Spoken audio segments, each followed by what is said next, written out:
Hello students, welcome to EPG Pathshala. I am Dr. Renu Tyagi from Sardar Patel Institute, Ahmedabad. Today we will study the module Methods of Studying the Body Composition from the paper Human Growth, Development and Nutrition. Let's see the objectives of this module or what we are going to learn from this module. We'll try and understand the need of assessment of body composition in our day-to-day life. We'll then understand the two basic methods of assessing the body composition. Then we'll try and understand the basic principle, methodology and applications of these methods. The body composition and growth are the key component of the health nowadays. The current prevalence of increasing obesity among children as well as among adults has highlighted the importance of body fat in our life. However, the other components of the body composition also influence the health outcome, and its measurement is increasingly considered valuable in the clinical practices. Now, there are growing evidences which links the body composition with the health risk together. The Crockton, for example, indicated that although the individuals of a given height could have similar weight, they could still differ in the proportion of the bone, muscle and fat they are carrying.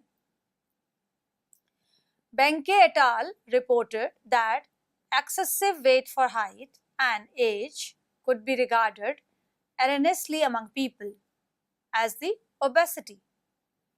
So, by determining the specific gravity of the football players who ranged in age from 170 to 260 pounds, they found that 11 out of the 17 overweight players were classified within the low fat categories. Another scientists, Keyes and Brozek, corroborated these results, and they also found that the subjects were found to be misclassified by the insurance scales when measured through the body composition methods of evaluation. Besides, the new research also suggests us that the longevity of the human life can be increased further by losing the fat and not by losing the weight. Addition to this fact, the body composition is very important in the athletic performance. The body composition techniques are now very important, and they are not only laboratory procedures, but they are being used in the ordinary medical practices, health clubs or even at homes. A person's health status can be more accurately assessed by measuring the body composition of that individual. Also, the effect of the dietary and the physical activities programs can be better directed. Therefore, it becomes very important to study the body composition nowadays. Let's have a look at the different methods of studying the body composition. The body composition can be studied by the direct assessment as well as by the indirect assessment. Let's see what is the direct assessment of the body composition. Two approaches directly assess the body composition. One technique dissolves the body in a chemical solution to determine its mixture of fat and fat-free component, called as chemical dissolution method. The other is physically dissecting, or that is the cadaver technique, to assess the fat-free adipose tissue, muscles and the bone. Considerable research has chemically assessed the body composition in various animal species, but few studies have directly determined the human fat content. These direct assessment of body composition methods are labor intensive and tedious, as they require the specialized laboratory equipment and involve ethical questions and legal hurdles in obtaining the cadavers for the research purposes. Direct body composition assessment suggests that while considerable individual differences exist in total body fatness, the composition of skeletal mass and the fat free and fat tissues remain relatively stable. Researchers have developed some mathematical equations to indirectly predict the body's fat percentage on the basis of the assumed constancy of these tissues. Now let's understand what are the indirect assessment methods of studying the body composition. There are various indirect procedures to assess the body composition. One involving the Archimedes principle applied to the hydrostatic weighing, also referred as the hydrodensitometry or underwater weighing. This method computes the percentage body fat from body density, which is the ratio of body mass to the body volume. The other procedure predicts the body fat from the skin fold thickness and the girth measurement. X-ray, total body electrical conductivity or bioimpedance analysis, near infrared interactance, ultrasound computed tomography, and magnetic resonance imaging are some of the other methods to estimate the body composition indirectly. Some of the other indirect assessment methods of the body composition are the magnetic resonance imaging, ultrasound, and computed tomography under the imaging methods, and the anthropometric methods includes the weight height indices, the skin fold thicknesses measurement at various sites in the body, and various body circumferences and diameters and breadths, which can be used to find out the body composition. Now let's have the idea of densitometry technique to assess the body composition in little more detail. The body density is equivalent to the ratio of its mass and volume, that is density is equal to Ma by V. It is inversely related to the body fat content, that is greater the proportion of fat, the lower is the body density. Therefore, the body density permits an estimate of the percentage of body weight, that is the fat.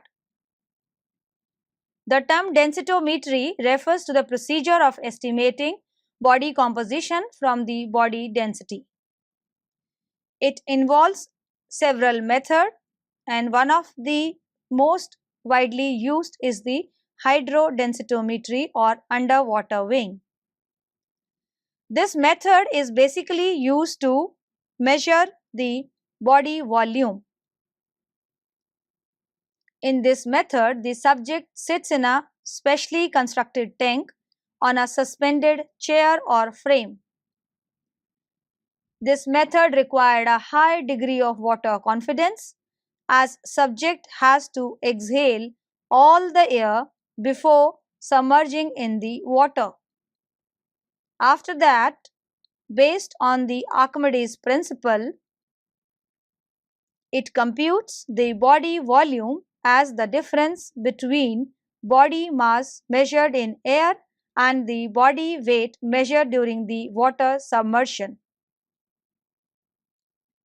The body volume equals loss of weight in water with the appropriate temperature correction for the water density. The formula which can help us to compute the body density from the underwater weighing variables is density is equal to mass upon volume, The equation used to estimate the body's fat percentage incorporates the whole body density. The simplified equation derived by the Berkeley scientist William Siri substitute 0.90 gram per centimeter cube for the density of fat and 1.10 gram per centimeter cube for the density of the fat-free tissues. The final derivation referred to as the series equation, which can help us to compute the percentage body fat. The equation assumes the two-component model of body composition in which the body comprised of fat-free mass and the fat mass. The density of the fat extracted from the adipose tissue equals to the 0.90 gram per centimeter cube and 1.10 gram per centimeter cube for the fat-free tissues at 37 degrees Celsius. However, there are some limitation and error in the hydrostatic weighing. For instance, there is always a air compartment in the body. Besides, the densities of the fat-free mass varies depending upon the ethnic origin of an individual, the age of the subject and the athletic experience or the physical activity level of an individual. Some of the other limitations of this method are that it measures the residual lung volume. Besides, it needs a lot of precision for the underwater weight. In addition, the cost involved in this method is quite high and this technique is non-portable. Plus, we can say that there are very limited type of subjects who can be ready to get themselves immersed in water and hence poses another limitation to this method of assessing the body composition. Now let's have another method of assessing the body composition. One of the air displacement method is the air displacement seismography. This is an alternate method to the hydrodensitometry which has potential clinical values. This method is simply based on the classic gas laws and does not require the water submission. This technique, commonly called as ADP, is a BOD pod that also use the principle of densitometry to determine the body composition. The BOD pod measures the body mass using a very precise scale and volume by sitting inside the BOD pod. The BOD pod differs from underwater weighing as it uses air as an alternative of water to measure the body volume based on the physical relationship between pressure and volume. The BOD pod consists of two chambers. The molded seat inside the BOD pod divides it into two chambers, namely the front seat and the rear chamber, and provides a common wall between these two chambers. A diaphragm is mounted on the common wall for oscillation during testing by computer control. During the body volume measurement, the BOD pod door is closed by a series of electromagnets and a seal, and the diaphragm effectively moves back and forth between the two chambers. When the volume of one chamber increased, the same amount of volume decreased in other chamber and vice versa.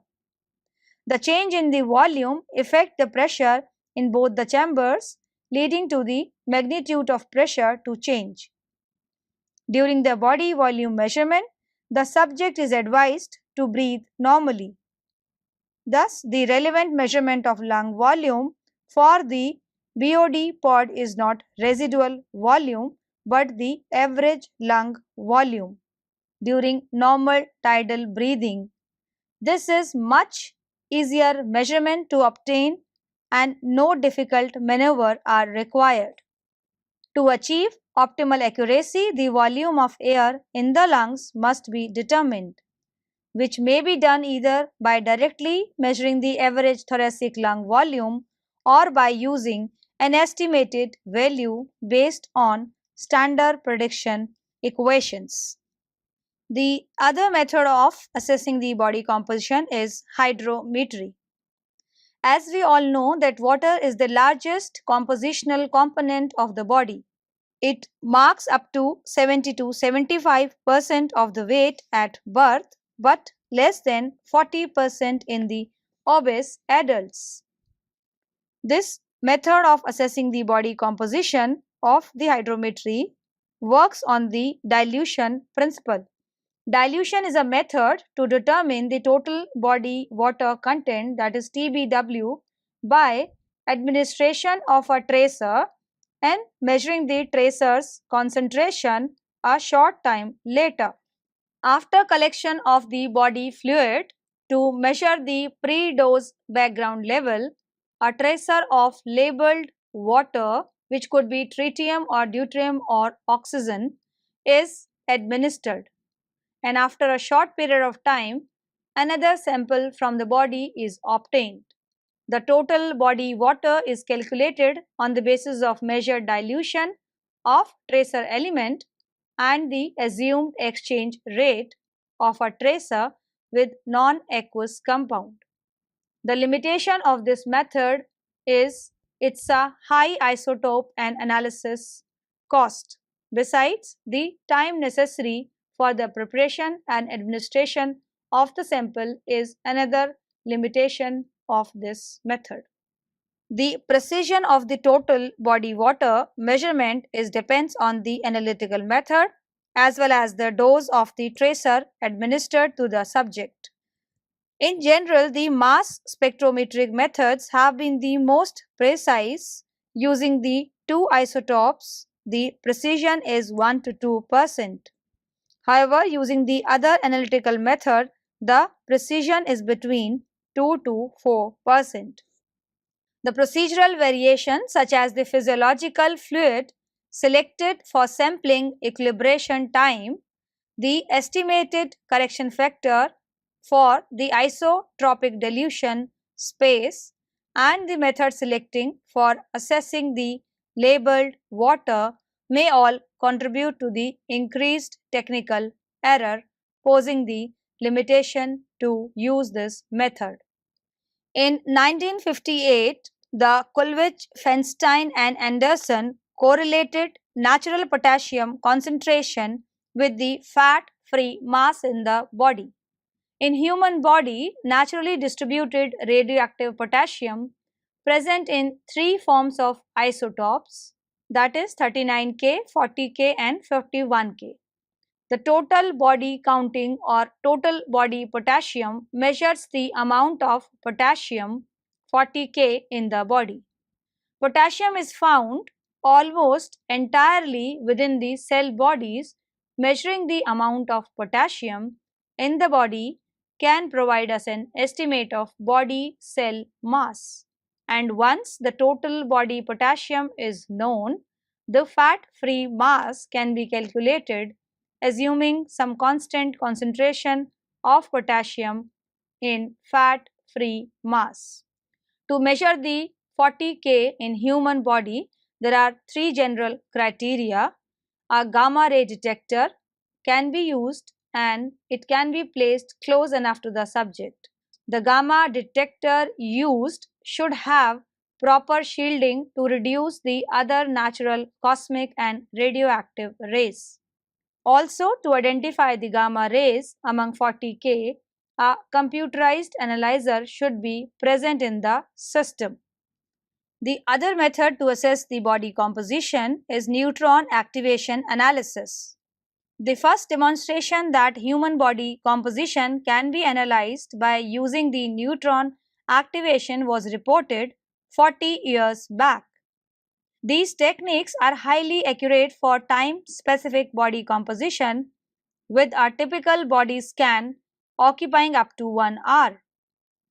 As the subject has exposed to a neutron field, output of gamma rays can be measured as the cell nucleus relaxes and again go back to its pre-exposed state. The gamma output can be measured immediately after activation or at a somewhat delayed period. Using these techniques, many elements in the body can be measured like the carbon, nitrogen, sodium and calcium. A significant concern with these techniques is that these techniques involve high level of neutron radiation exposure and therefore has not been used in large scale population research. The another indirect method to assess the body composition is the DEXA technique or dual energy X-ray absorptiometry technique. This is used to measure the bone mineral and soft tissues composition of the body. It provides estimate of the composition of total body and of the specific regions in the form of bone mineral, fat-free soft tissues and fat. This method requires a low radiation exposure in the form of two photon beams, one of the low energy and other of the high energy, which passes through the body. Radiation exposure with the DEXA is low of about 0.05 to 1.5 mRAM, depending on the machine and the speed with which the total body scan is done. The DEXA scan takes about 20 minutes, but some of the updated machines can complete a whole body scan in 5 minutes. The DEXA unit measures the attenuation of the low dose of X-ray beam as it passes through different tissues of the body. The amount of the photon beam absorbed by the atom in bone mineral and soft tissues of the body is recorded during the scan and converted to estimate bone mineral and soft tissues. The DEXA instrument must be linked with the appropriate computer algorithms to measure the bone mineral, fat tissue content and the fat-free soft tissue content of the total body. Another most popularly used method to assess the body composition is the bioelectrical impedance method, that is the BIA technique. The bioelectrical impedance analysis is a method of assessing the body composition and it measures the body fat in relation to the lean body mass. The human body has a tendency to conduct an electric current. The aqueous tissues in the body have dissolved electrolytes. Because of that, they are considered as the conductors of an electrical current, whereas the body fat and bone have relatively lower electrolytic content and hence poor conducting properties. This difference in the electrolyte content permits an estimate of fat-free mass from the magnitude of the body's electrical conductivity or from the body's impedance to an electrical current as it flows from the source, usually the ankle, and the sink, usually the wrist electrodes. The fat-free mass has high conductivity and low impedance, whereas the fat mass has low water and electrolyte content and has low conductivity and high impedance. The basic principle behind the BIA technique is that the impedance is the frequency dependent opposition of a conductor to the flow of electric current. Impedance is a vector quantity which consists of two independent scalar quantities, that is resistance and reactance. The general theoretical model of BIA, that is bioelectrical impedance, treat the human body as a single cylinder with the measurements made between electrodes placed on the wrist and the ankle. The adjustment of the bioelectrical data for the height allows the estimation of total body water. In practice, the empirical derivation of the regression equations relating height squared to the impedance to total body water is required and these equations are applied to predict the total body water, which is converted to the fat-free mass. The imaging methods are considered to be the among most accurate approaches for in vivo quantification of the body composition. Some of the most widely available methods are ultrasound imaging, X-ray computed axial tomography, that is CAT, and the magnetic resonance imaging, that is MRI. The ultrasound is most of the familiar and oldest technique of the imaging among all the three imaging methods. In this method, the ultrasound rays reflect from the boundaries of the body tissues, which are interpretable by a trained technician. The kind of image or the image quality in this method may be poor, but it is widely used for the evaluation for measurement of adipose tissue deposited on the tissues of the body. The ultrasound imaging is free of hazards. That is why it is useful in the assessment of human body composition. Detecting the differences in adipose tissue distribution can be more explored by using this technique in details. Now let's have a look at the computed tomography in details. This method generates the detailed cross-sectional two-dimensional radiographic images, where X-ray beam passes through the tissues of different densities. And this provides us the quantitative information on the total tissue area, the total fat and muscle area, and the thickness and volume of tissues and organs. Now let's study the basic principle behind the imaging method, especially the computed tomography technique. In this technique, an X-ray tube and detectors are located at the opposite poles of a large ring, where a tube rotates around the table.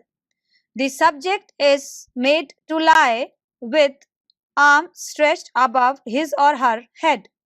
A computer connected with the subject generates an image from the attenuated beams to recognize the tissues and hence to create an image.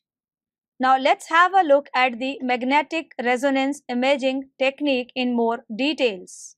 As we all know that the atom and the molecules in human body are in random orientation as the magnetic field of earth is very weak, but when the human body placed in a strong magnetic field, some of the nuclei will attempt to align with or against the magnetic field.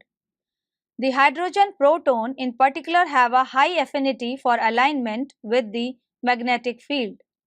After the hydrogen protons are aligned in a known direction, a pulsed radio frequency is turned off. The proton gradually returns to the original state, in the process releasing energy that is absorbed in the form of radio frequency signal. The magnetic resonance imaging or MRI system use this signal to generate the cross-sectional images.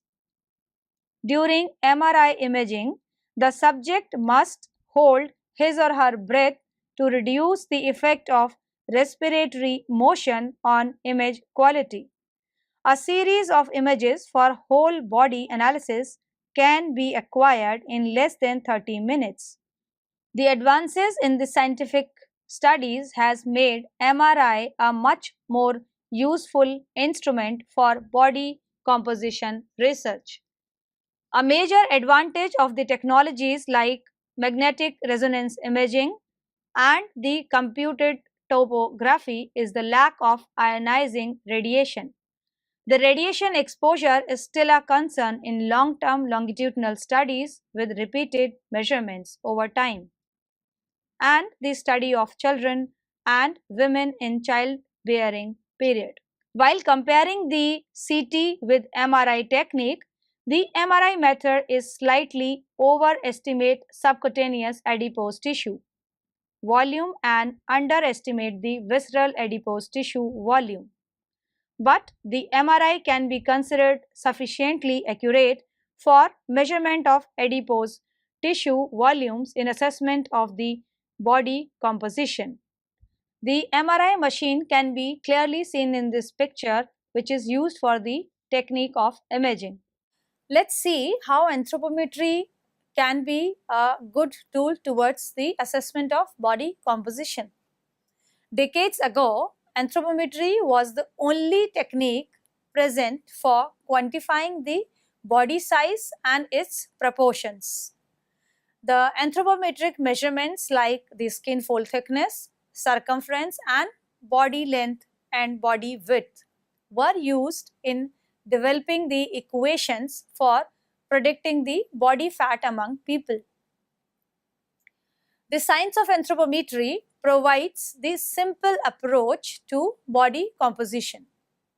The anthropometric equipments are portable and relatively inexpensive. Also, the anthropometric procedure are non-invasive, so they can be easily practiced in the field conditions. However, the anthropometry requires adequate training by an experienced professional and quality control, including the analysis of inter and intra-observer reliability and the calibration of the equipments or instruments during the study or during the course of the work. A number of height, weight indices have been proposed in the literature. You must have heard about the body mass index, that is the BMI, which is most widely used index, and it has been recommended by the World Health Organization as a crude indicator of the nutritional status of the population. The adults are also categorized into the different BMI categories as per their BMI values. They can be classified as underweight, normal weight, and overweight or obese as per the BMI or their body mass index values. For example, a person having a BMI less than 18.5 kg per meter square is classified as a underweight individual. However, the people ranging between the 18.5 to 24.9 kg per meter square values of BMI are classified as the normal individual, and the individual who have a BMI value of more than 25 kg per meter square are classified as the obese individual. The children are also screened as per their weight for height standards and the body mass index values, or as the age reference charts, due to the discrepancies rate of the growth.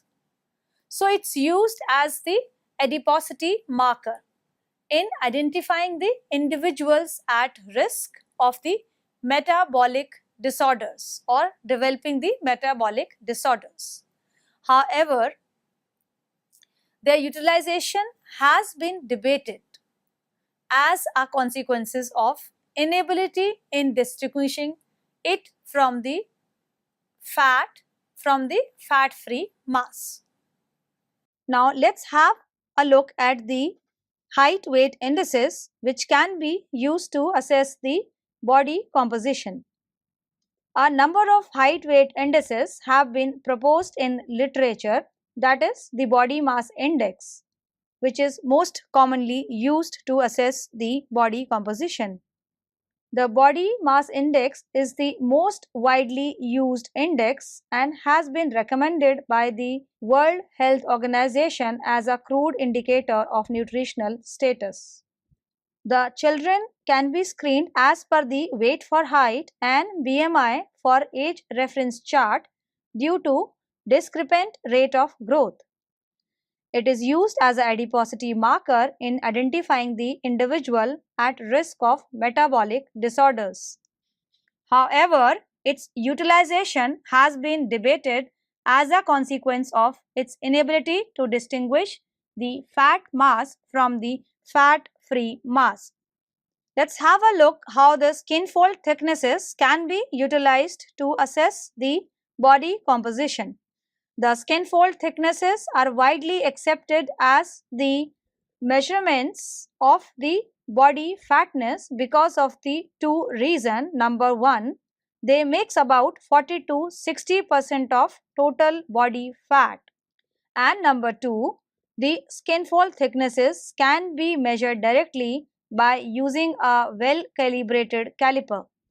The most often used skin folds for the assessment of total body fat are the biceps, triceps, subscapular, suprailiac and abdomen. Despite relatively strong correlations of the skin fold thicknesses at a single site with body fat percentage, no single site is accurate predictor of the percentage of body fat, reflecting the inter-individual variation in distribution of subcutaneous adipose tissue and the proportion of total adipose tissue under skin. The tricep skin fold thickness is the highly sensitive to the nutritional status and hence used directly as an indicator. As per the literature, the four different calipers have been used to study the skin fold thicknesses. Some of the advantages of using the skin fold thickness technique are that this technique is quite inexpensive, it's quite fast as well as portable and can generate a large database. Now let's see how the circumferential measurement and breadths can help us to study the body composition. In past few decades, more than 17 sites for circumference measurements have been used in equations for predicting the body fatness. The mid-arm, mid-thigh, waist and hip circumference are the most commonly used and most commonly used circumferences because they indicate the difference among the people in major regions of the body. The circumference measurements are considered more reliable than the skin folds and can be measured irrespective of the body size and the fatness. Besides, a simple steel tape can be used to measure the circumferences at almost all the sites. The skeletal breadth along with the length is distinct determinant of the fat-free mass. Measurement of the bone breadth at waist, elbow, ankle and shoulder using the suitable caliper are used to measure the growth among children. While in adults, they provide the information on the individual frame size. Let's have a look at this picture which can show us that how anthropometry can be used to assess the body composition. As we can see from the picture that the body circumferences, the skin fold thicknesses and the body widths are clearly marked here to assess or take the measurement in order to finally study the body composition in human being. So students, let's summarize what we have learned so far in this module. We have understood the concept of body composition and its importance in the assessment of the body proportion. The body composition analysis of the fat and the lean component of the body can be determined through the direct as well as the indirect methods in the research.